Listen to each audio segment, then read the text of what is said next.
हमारे पिछले वीडियो में हमने रिफ्लेक्शन के 2 लॉस के बारे में डिस्कस किया था।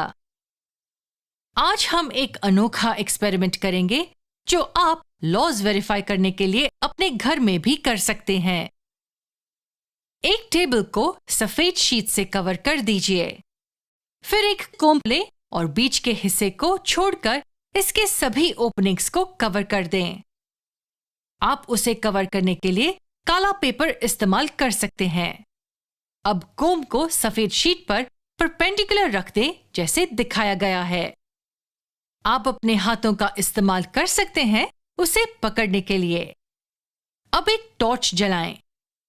एक ओर से कोम्ब की ओपनिंग के आर पार रोशनी फेंकें। टॉर्च को इस तरह से एडजस्ट करें कि आप पेपर की व्हाइट शीट पर लाइट को देख सकें। फिर हम मिरर के प्लेन सरफेस को लाइट की इस पथ पर रखेंगे। आपने क्या देखा? क्या लाइट रिफ्लेक्ट हुई? जी हां, आप लाइट के रिफ्लेक्शन को पेपर की शीट पर देख सकते हैं। इस लाइट को इस पेपर के व्हाइट शीट पर ड्रॉ किए गए इंसिडेंट रे और रिफ्लेक्टेड रे से रिप्रेजेंट करें और मिरर के सरफेस पर एक नॉर्मल भी ड्रॉ करें। याद रखिए, नॉर्मल एक परपेंडिकुलर लाइन है जो पॉइंट ऑफ इंसिडेंस पर ड्रॉ की जाती है। ध्यान दें कि अगर आपके हाथ कोम्ब या मिरर को पकड़ने में बिजी हैं, तो आप इसके लिए अपने दोस्त की मदद ले सकते हैं। इन 2 एंगल्स को क्या कहते हैं?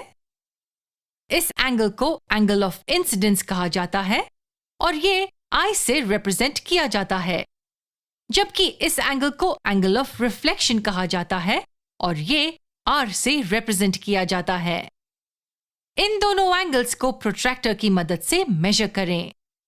इन दोनों एंगल्स का मेजर लगभग सेम ही होगा। ये लगभग इक्वल है। ये रिफ्लेक्शन का पहला लॉ है। तो इस एक्सपेरिमेंट से आप इस लॉ को वेरीफाई कर सकते हैं। खैर, अगर आप अभी भी कन्विंस्ड नहीं हैं, तो आप इंसिडेंट लाइट की दिशा बदलकर आगे की रीडिंग्स ले सकते हैं।